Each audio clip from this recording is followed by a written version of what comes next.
I'm Lauren. And I'm Lisa. And we're flipping the script about growing older. Our guests have been influencers since before that was even a thing. Welcome to the Anti-Aging Podcast. Welcome to Age Like a Badass Mother. Our guest today is truly a badass. She's an Emmy award-winning journalist, international speaker, two-time cancer survivor, and author of Becoming the Story, The Power of PREhab. Loriana Hernández-Aldama is a powerhouse motivational speaker and a gifted storyteller who inspires her audiences to overcome adversity by sharing her personal story. She shines a light on the importance of being healthy no matter what and the urgency to drive transformative change in healthcare. She's an incredible mom, wife, and friend. Loriana's mission is to teach us to live well now. Welcome, Loriana. Oh, well, thank you. I'm so excited. I get emotional.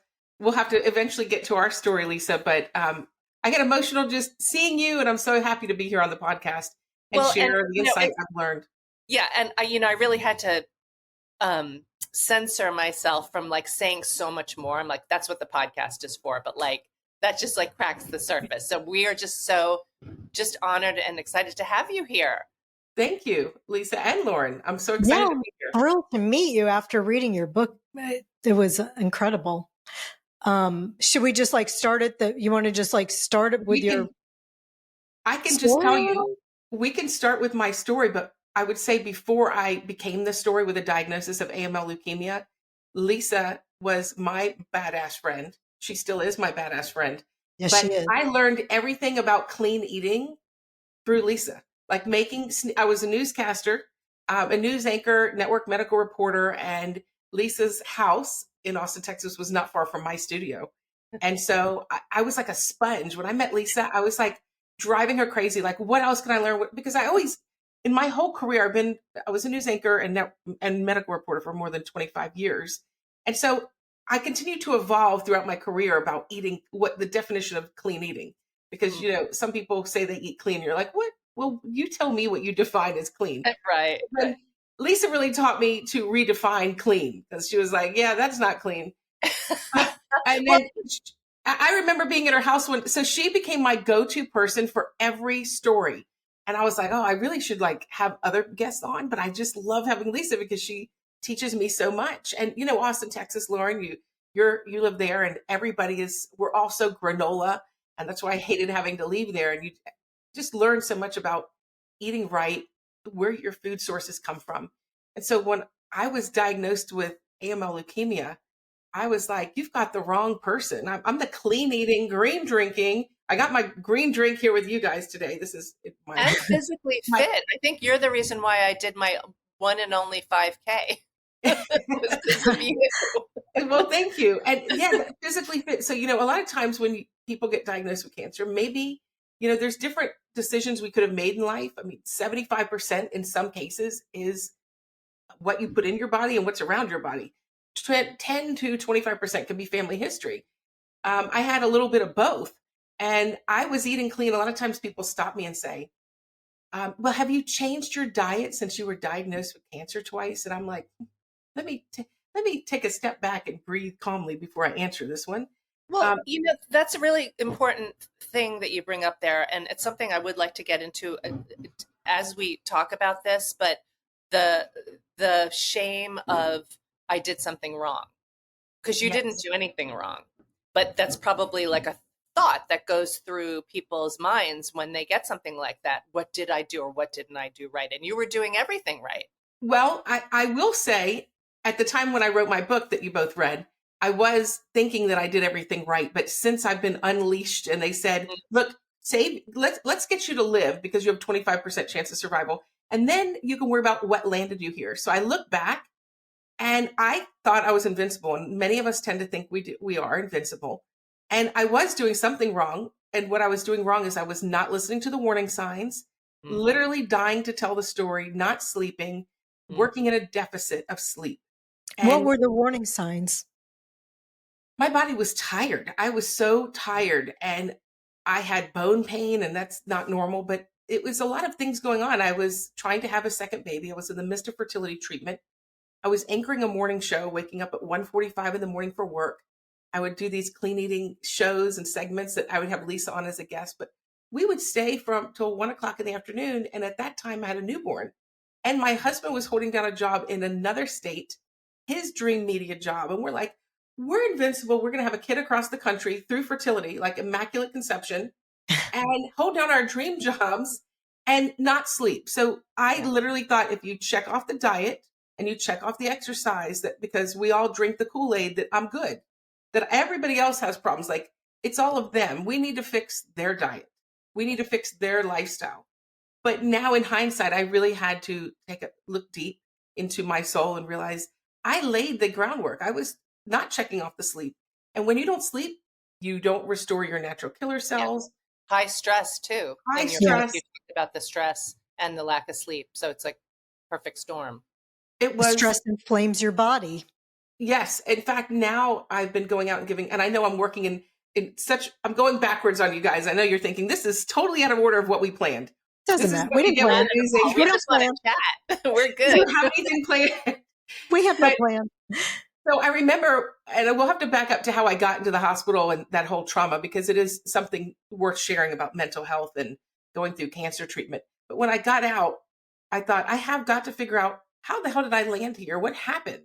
And I started using my access, and we know access in healthcare is a problem, saying I have access to these oncologists that Yale, Harvard, Dana-Farber, Johns Hopkins, and I'm going to leverage every contact I have to figure out how I got here, because I don't want to be here again.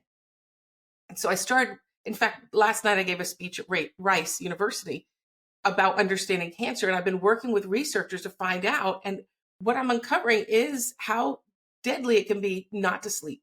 Like we can all pay people to do Uber Eats and we can get Amazon. You can't pay someone to rest and recharge for you. You can't. So one thing you can't pay someone to do, sleep for you.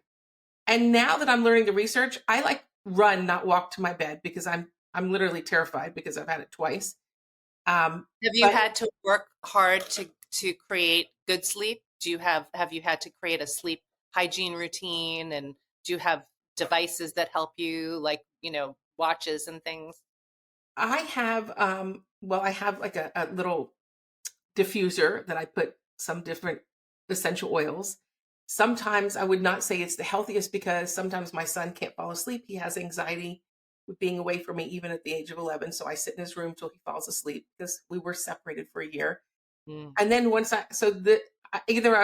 I know I'm saying I run to my bed, but I first fall asleep on his floor on this little beanbag. And then I get up and go to my bed. But I am very militant about getting enough sleep. I'm scared. Like I actually have anxiety if I don't get enough sleep, because I know how important. In fact, I was talking to one of the researchers and saying, hey, I have another presentation to give to some other researchers at the NIH about what I've discovered about sleep.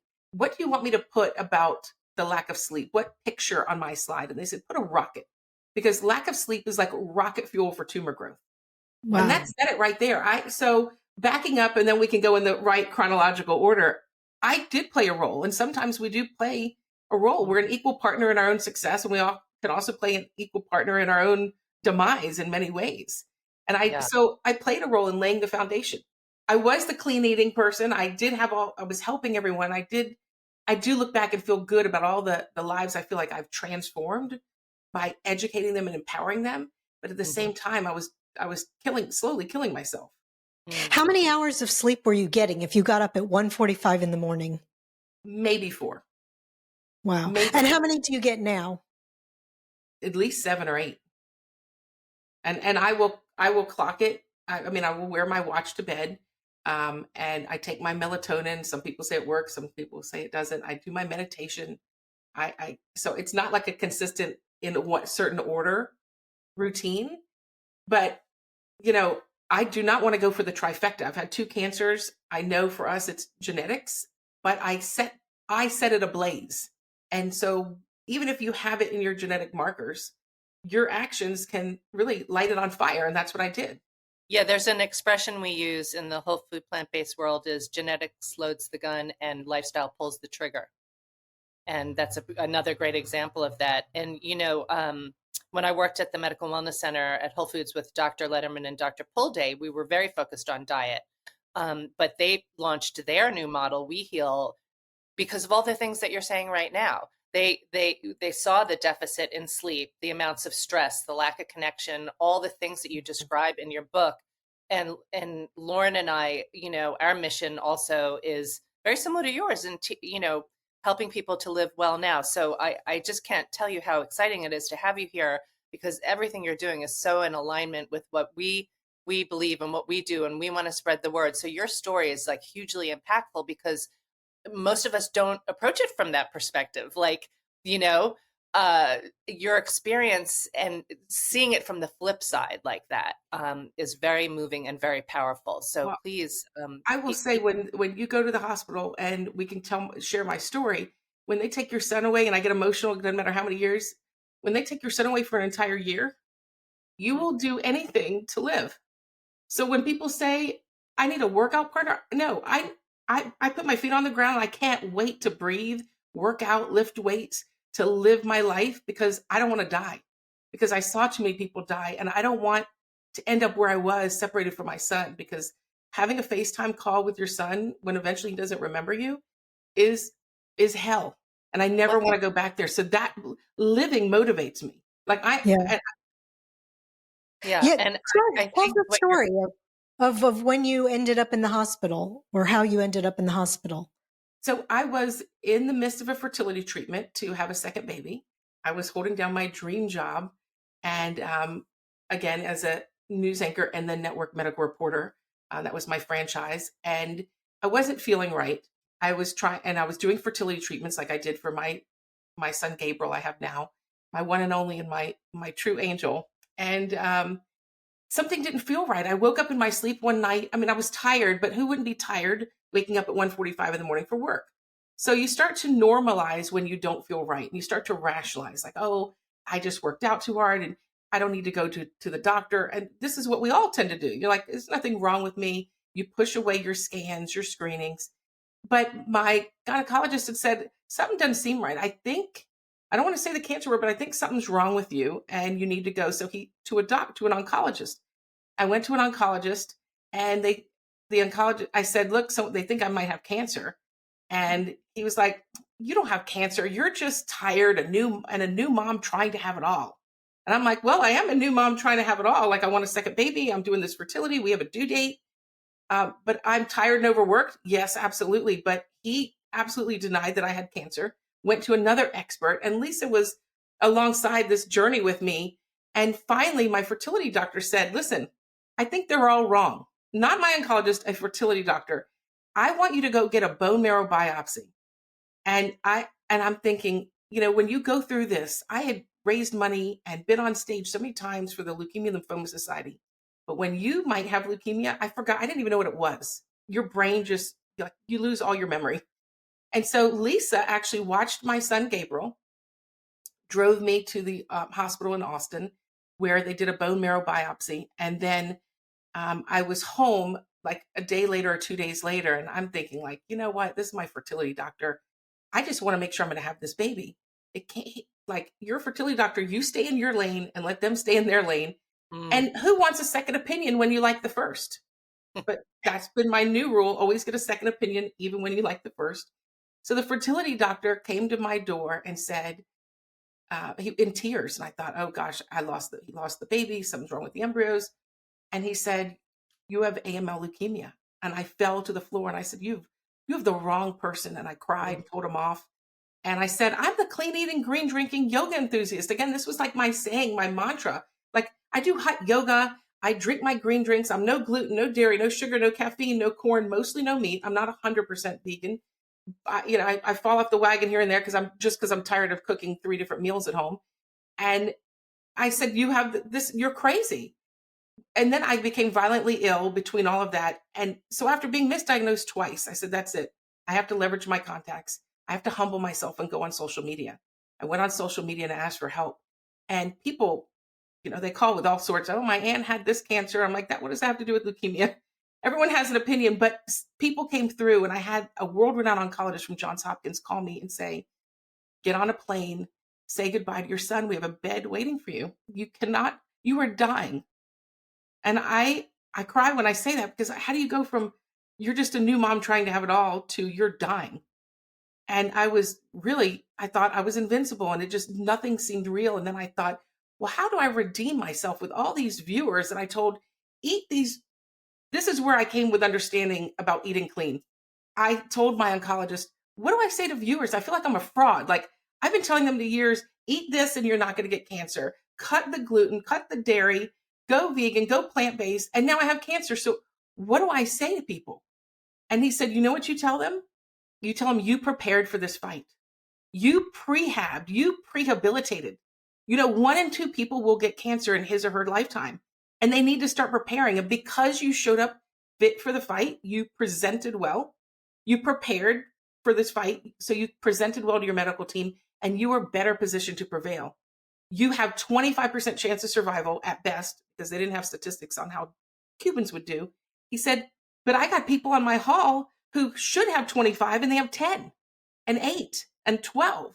So they were able to aggressively treat your cancer because your body, in their estimation, was strong enough to be able to withstand the treatment that you were getting ready to undergo, basically. Absolutely.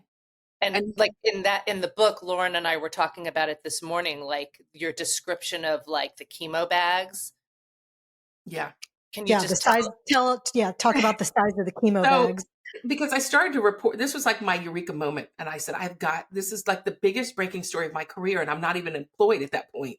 And so I said, I need you to explain this to me, because I need to go on the air and share this story. And he said, look around. I can't tell you because of HIPAA, but when you walk the halls, because you need to walk, it boosts your chances of survival. Look at the size of the chemo bags hanging. You have the largest chemo bag, because you don't all fight the same. If your heart's not strong enough, your blood pressure's not good enough, your weight's not in check, we have to tiptoe around your illness and water down your dose. So your chemo bag size and the dose of your other drugs is directly correlated to how you showed up for this fight, how you present. And I was in awe. So I would walk around and I would just look, and I just was like, oh my gosh, this person did not prepare. And I'm thinking, I had just run a triathlon, and I was dragging myself, sometimes literally crawling on the floor. And then the next day I would get up and I have to get back up. I walked some days 8 miles in the hospital throughout the day. I'd walk a mile, rest, walk a mile, rest. I was not going to sit. And that's where the incredible part of your story, how Loriana, not only did she get up and walk the halls, and she is sick from chemo. I couldn't imagine getting up. But not only that, she was going around the cancer unit, motivating everyone else to do it, in her quest to help enlighten everyone about the importance of moving your body and fluids not building up and not getting pneumonia. I love that part of the story. That is so who you are, Loriana. It was the reporter in me. I'm like, listen, I'm an unemployed reporter now. I got nothing but time, unless I'm going to, they told me I was going to die. But I said, for the time that I'm here, I'm going to drive everybody crazy. So I started like knocking on doors, and I'm like, Alejandro, you need to get up. If you take, this is going to start a cycle. If you keep taking the pain meds, how much did you walk? And they're like, the communications team would come up to me and they're like, you can't go in people's rooms. I'm like, why can't I? I have a mission. That's the 4th P. That's the pain in the ass. Pain in the ass. Yes. Prepare, present, prevail, pain in the ass. And I walk that hall and all the halls at Johns Hopkins, pushing this pole, advocating, interviewing people. And you would have thought that I had my own network show at the time, although I was unemployed. And I had everyone talking to me. I'm interviewing, educating. And I even went down to the administration office, and I'm like, I went and found the head of like food services. Like, listen, you have the best medical team, but we can't get fit with this smoothie that involves ice cream and strawberries. I love that part of your book. That's I literally crazy. brought my Vitamix in. Thank you, Lisa, who introduced me to Vitamix many years ago before it became popular, like 20 years ago. And I brought my Vitamix in, and I started educating the nurses too, because they weren't eating healthy and they're working shifts. I'm like, listen, you could be next. My story could be your story. Let's all get fit. And they started to coin me as the walkie-talkie patient. They're like, I'm like, yes, I'm going to walk and talk because I'm a pain in the ass. I'm not going to hit the button and wait for you to come. If you don't come in like 2 seconds, I'm going to go get my own blanket. I'm going to go get my own stuff. Why? Because I need to be here for my son. And so I realized that when you have purpose and you can motivate yourself. And the purpose was I was going to get out and raise my son because my family was having trouble doing it. I'm like, clearly, nobody in my family can raise my son. They're stressed out, calling me panicked. Yeah. So I had to live. I had no choice.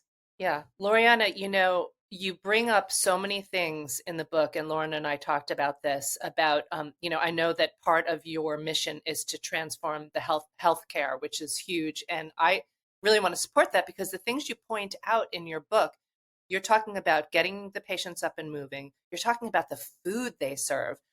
Another big one was the lack of mental health support, which, what you're describing and what most of our listeners don't realize unless they've read a book by you or someone like you is the isolation of cancer treatment. So they told you were going to be there for a year and you couldn't be around other people because your immune system was so compromised, it could kill you.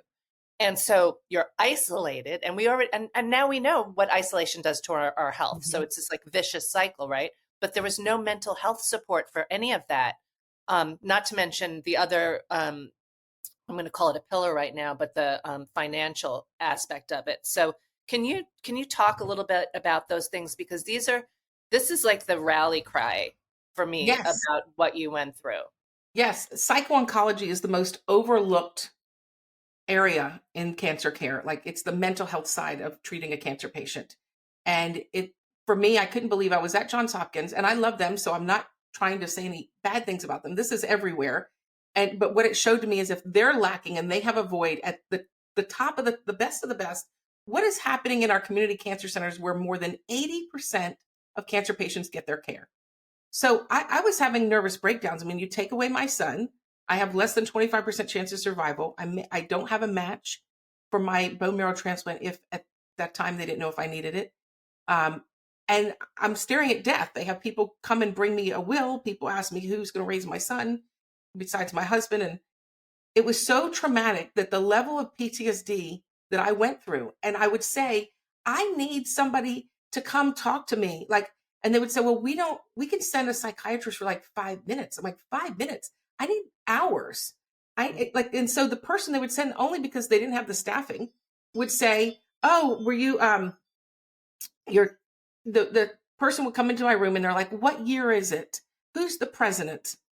And I'm like, I have more than drawing on a piece of paper and asking what year is it? Who's the president? I need some mental health help. You've taken my son away, told me I'm going to die. And so what I ended up having to do was I had to reach out to news contributors, like psychiatrists I've used, like you were my go-to nutritionist and chef and everything else. I had go-to psychiatrists and psychologists, and they helped me navigate my cancer treatment. Mm-hmm. And I thought, this is crazy. I'm building my own pit crew to survive. And so now I really try to push that we need to build pit crews for patients.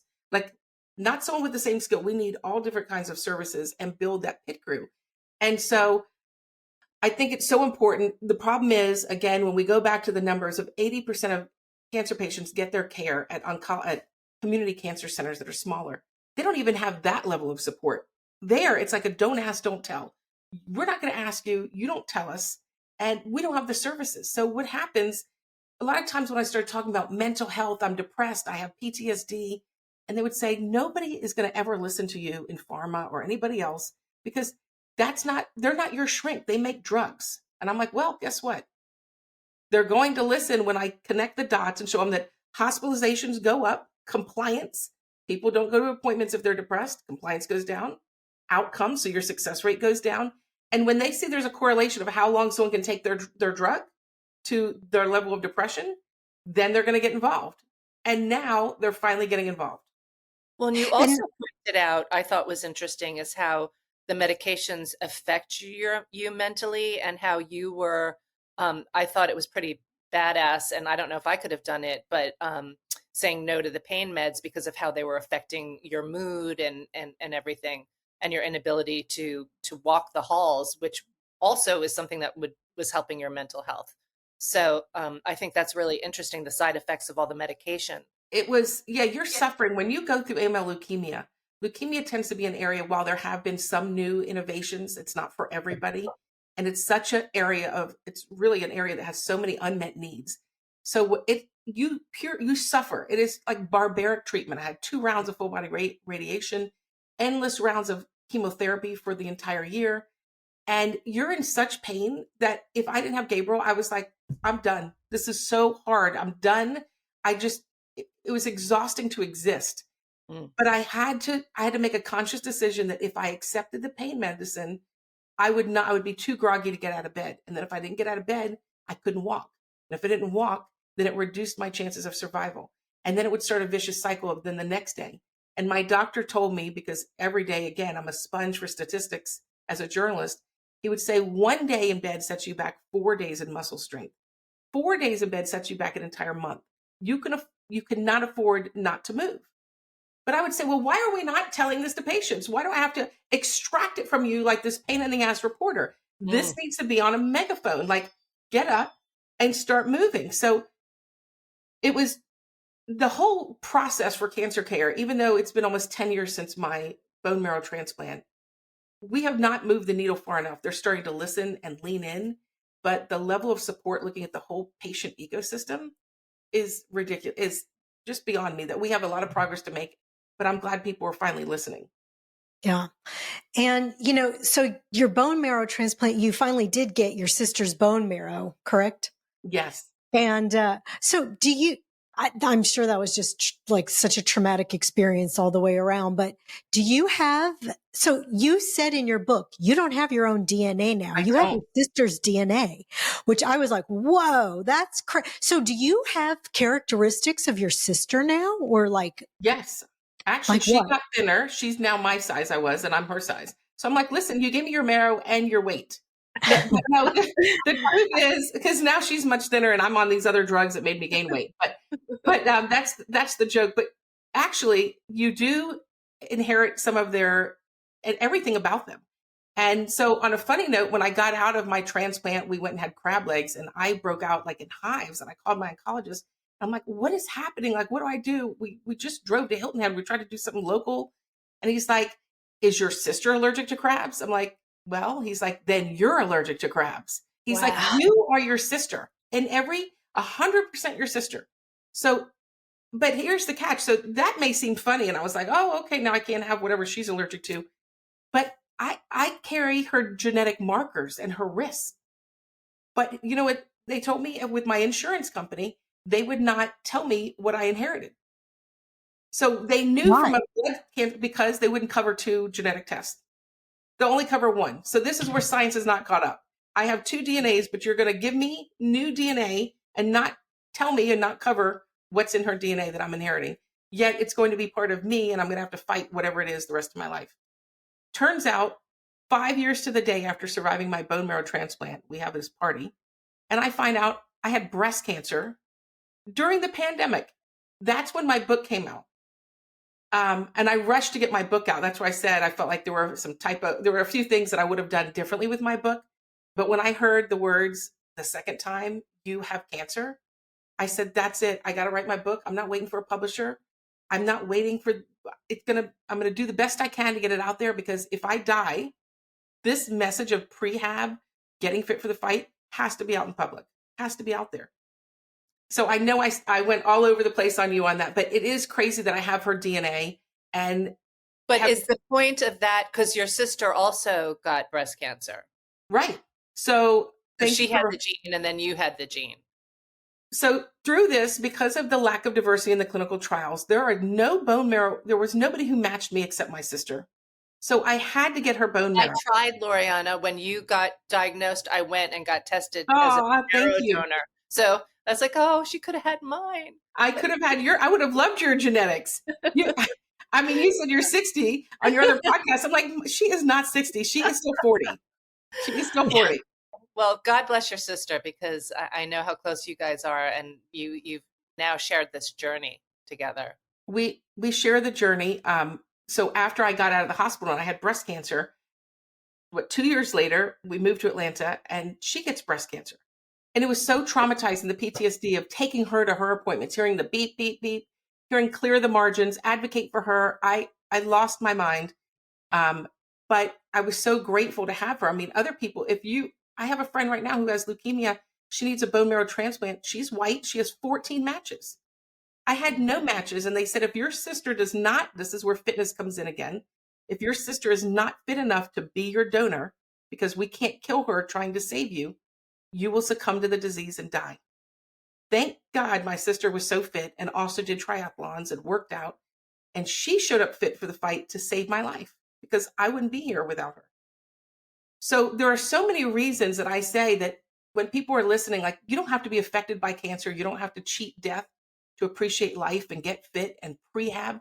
You need to think about what you're doing today, what you eat, how much you sleep, the stress and toxicity in your life, around your life. All of that is like a wheel of success that determines how you are preparing for when you present to a situation, whether it's cancer or another life-threatening illness, and how you are positioned to prevail.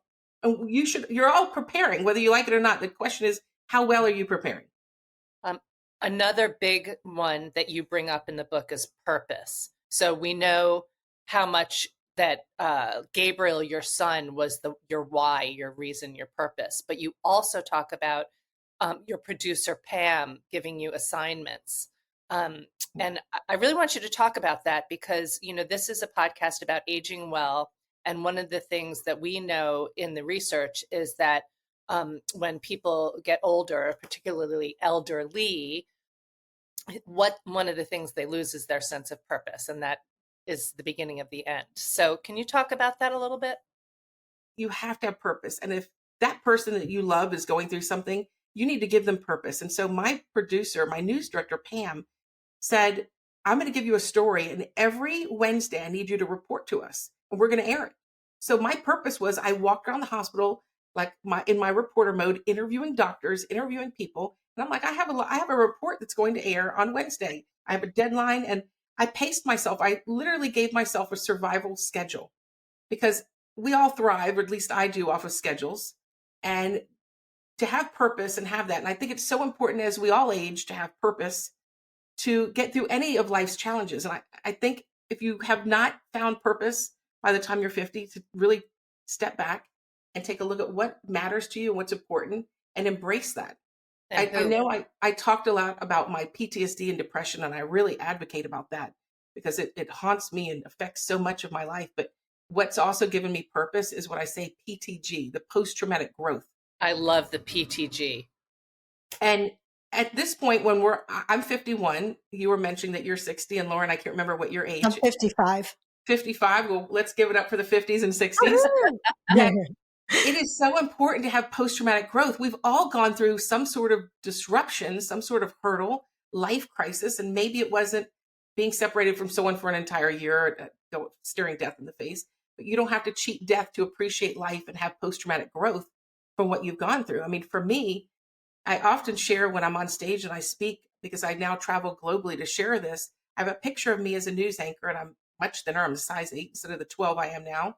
And I'm, but I look and I look polished and I'm like, I look at that person and I miss part of her, like some of the exciting events I went to but I don't miss the decisions that she made. I don't miss not having boundaries. I don't miss not prioritizing my own well-being. I'm grateful that that person transformed lives and saved lives and helped people in many ways transform their diet. But I don't miss the decisions that the girl on the left, the before. I look at the person on the right having gone through what I've gone through and the post-traumatic growth that I've gone through that helped me become, as you say, the badass mother, because I would do anything for my son, is that the depression was going to take me down if I didn't take a step back and look at where did I grow and how can I set boundaries and who has access to my energy? Because after 2 cancers, my mom's had throat cancer, my sister's had breast cancer, my dad had melanoma, my dad has a blood disorder. It's in our family. I don't need to load the gun, as you say, Lisa, to get a third one. I'm not going for the trifecta. I have to set boundaries. And before I did not. I was so busy trying to climb the ladder, meet the demands of the news business that was so high pressure that I never prioritized myself. I love to help others, but I felt selfish I didn't give myself permission to pause. I never gave myself permission to rest. My work and worth were connected. And the new me, the badass mom of like, I'm going to be here for my son, makes different decisions.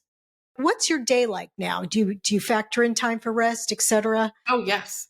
In fact, and I have people do this when I speak, I have scheduled in my phone and blocked workout me time. And it says workout me time. And whether that's hot yoga, whether it's meditation, walking 4 miles, lifting weights, riding the Peloton, and I keep it, I lock it down. And if I, once in a while, because it's a doctor, I have a lot of doctor appointments and probably 10 doctors I now have to see. If I see for any reason, for friend to see a friend or do something that I end up canceling, and I say, I need to check myself because I've now canceled so many times that I'm not prioritizing myself. So my schedule is I wake up at 5:30, I get ready for the day, and then I wake up my son at 6, get him out the door to his school, come home, meditate, then go to my workout. And then I start doing podcast calls and everything between 11 and 2. That's my window. If it can't get done between 11 and 2, either seeing an oncologist, seeing my cardio oncologist, infectious disease doctor, doing a podcast, writing a blog, or being on a panel, or advocating or writing a speech, that doesn't happen. Things that change is I've always been a neat freak, but my house is still neat. But I can go to, if the sink is completely full and piled up, like overflowing, I can kiss it goodbye and go to bed and look at it. And I've had people say, how can you go to bed with the sink full? I'm like, no, when they told me I might die, I never said I should have cleaned another dish. Never. Can you repeat that? When they told me you might die, I never said I should have cleened another dish. Yeah. Never. Thank you. Or cleaned another baseboard, or cleaned another toilet, or done one more thing with one more person. When they came to the room and they said, we don't know if you're going to live, I had a mental breakdown, and I had so many regrets run through my head because I was a perfectionist. My house had to look perfect for people. I was a news anchor. Everything had to be perfect. My diet had to be perfect. This had to be perfect. I had to lead this perfect life, I thought. And I was so busy trying to please others and fit into this category that now I'm like, you know what? This is me. My house is clean, but I have no problem going to bed with a mess. I'll clean it in the morning when I have Same. energy. I'm not going to deplete myself ever again. My regrets, I said to my husband, I was really pissed off, and I said, why did we never take a proper vacation? Like every vacation we took was to go see family. And I'm a family person, and I'm Cuban, he's Cuban, we love our family, but we never took time for us. It was like we had this guilt. We need to spend every ounce of vacation we had at work to go see everybody. But they took their other vacations at other times. So I just stepped back and I had regrets. And I said, if they come to me ever again, God forbid, and say those words, you might die, I don't want to have any regrets like that, because that was the sickest feeling in my stomach. We all need structure, but I have sometimes more of a challenge creating that. And you're someone who's so good at it.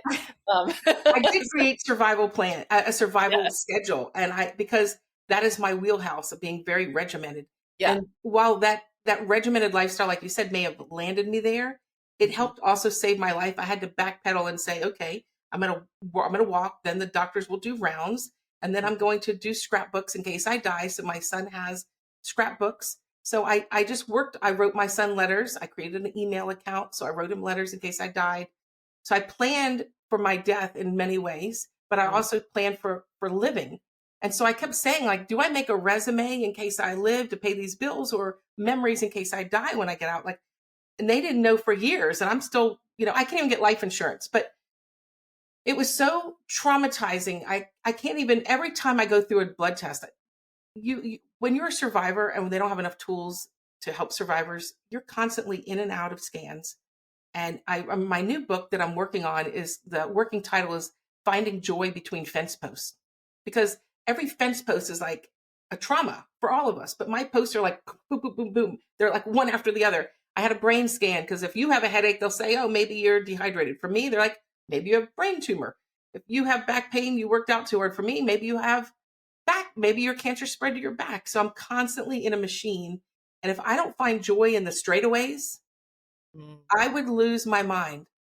And another thing, just to get back, because I don't know how much time we have left, but being this is all talking about badass mothers, is having to look at ourselves, at our, and feel good about who we are and who we're helping and our purpose in life.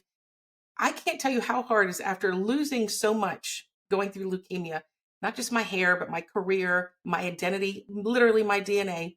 And then you go through breast cancer treatment during a pandemic. I was prepared for the isolation. I'm like, I got this down pat. I have a million N95s. I have the yellow gowns. I'm ready. But what I wasn't ready for is going through a double mastectomy and more loss. So not only do you lose your breast, but you lose your nipples. And they tell you if you keep them with your history, you could die. So what do? The breast that fed your son, you have to get rid of them to live for your son. Sorry. That trauma is something that you have to cope with every day. And so when you go through, you medically induced into menopause.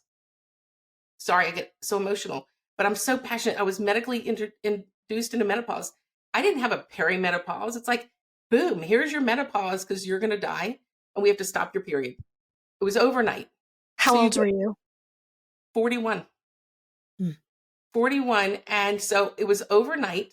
And then between the leukemia and the breast cancer, and I say this not for someone to feel sorry for me, but to know that there are a lot of badass moms out there walking around who've lost their sense of self because you look in the mirror and you're in a mind and body you don't recognize, but you need to find purpose to keep going. Like, what is your purpose? What is your why in life? Like, what do you want to do? Where do you want to go? And what do you need to do to get there? Because if I didn't have that, I had moments where I went from living the life as this high profile news anchor, going around, going to galas, fancy events, fighting for my life, and so lost in survivorship when I would struggle to find my purpose that I wanted to take my own life. And I said, my son needs me. And then I had to say, you know what? The world needs me because I'm going to change the way things are done in healthcare. That's my why, but it doesn't have to be someone else's why. Yeah. But it's hard there's a lot of women struggling and women also making decisions as they go through perimenopause and the numbers start to go up for breast cancer, even making decisions not to lose their breast, to not let their husbands down, that are putting their lives at risk. So I say this, that you have to worry about your kids, your family, and you may have to take these hard steps, but finding your why and your purpose and knowing your worth is going to get you through it. Yeah, that's really powerful. And speaking of your breast cancer and making decisions, I know that you were being led. This is your four. What are the 3 P's? Your 4th P is a pain in the ass. What are the other 3? Yeah, we can't ever forget that one. PETA, pain in the ass. It's prepare, present, prevail. And that really message applies. Prepare yourself for illness or for anything.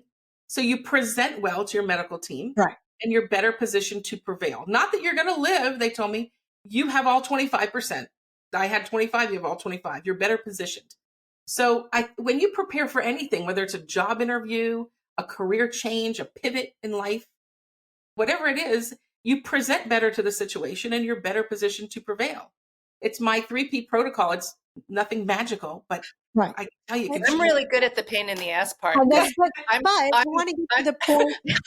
I'm the patient the doctors don't like because I'm always prodding them with the questions, So I think the pain in the ass is a big part. It's important, but that brings me to when you got diagnosed with breast cancer, the oncologist, I think, was just trying to have you have a lumpectomy. And you're like, no, that you were your own advocate. And that is so important. You have to be your own advocate because if you couldn't have just had a lumpectomy. So can you talk about that a little bit? When I was diagnosed, first of all, when I was diagnosed with breast cancer, I knew that my risk of a secondary cancer, because I had full body rounds of radiation, I'm at risk of every cancer. So something in my mind didn't feel right, maybe my paranoia. And it was 6 months after a mammogram. And I said, I want a mammogram. And like, oh, we can't schedule you for that because you just had one unless you're in pain. I'm like, okay, I'm in pain. I made it up. I lied to the healthcare system. Not only did I get a mammogram, but I insisted on an ultrasound.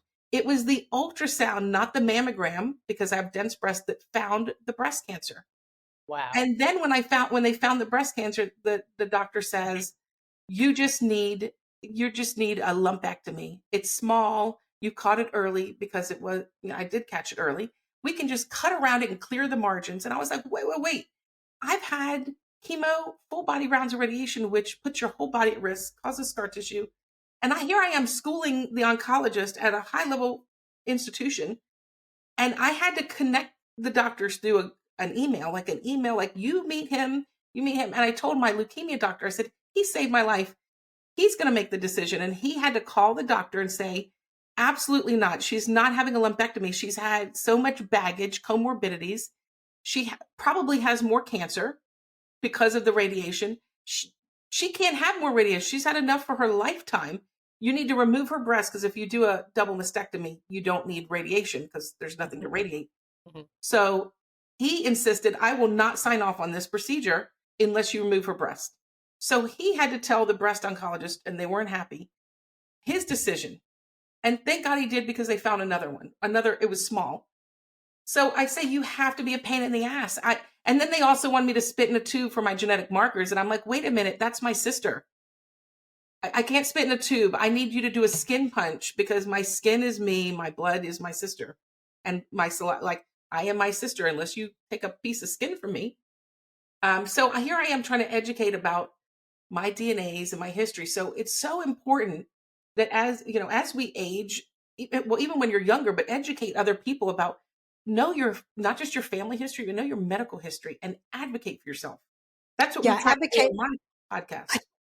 I think that people are so afraid to say no to their doctor or to have a different opinion or go up against their doctor. Yeah, question them, because the doctor's the doctor. The doctor went to medical school. But you have to listen to yourself, as you did, and you have to advocate for yourself. And you have to say when something doesn't sound right, because you know. And so I love, that's just such a strong message that I hope people will take away. And imagine if I would have taken the doctor's words in Austin, Texas, nothing against Austin, it's one of my favorite cities ever, who said, you're just tired, overworked, and a new mom trying to have it all. I would have died. Yeah. So I had to go with my fertility doctor. And so to anybody out there, always get a second opinion, even when you like the first. Don't listen to people when they say, oh, well, you might be fishing for something. Like, be careful what you're looking for. Yeah, go get a second opinion. And when both of them sign off that you're good, then maybe you're good.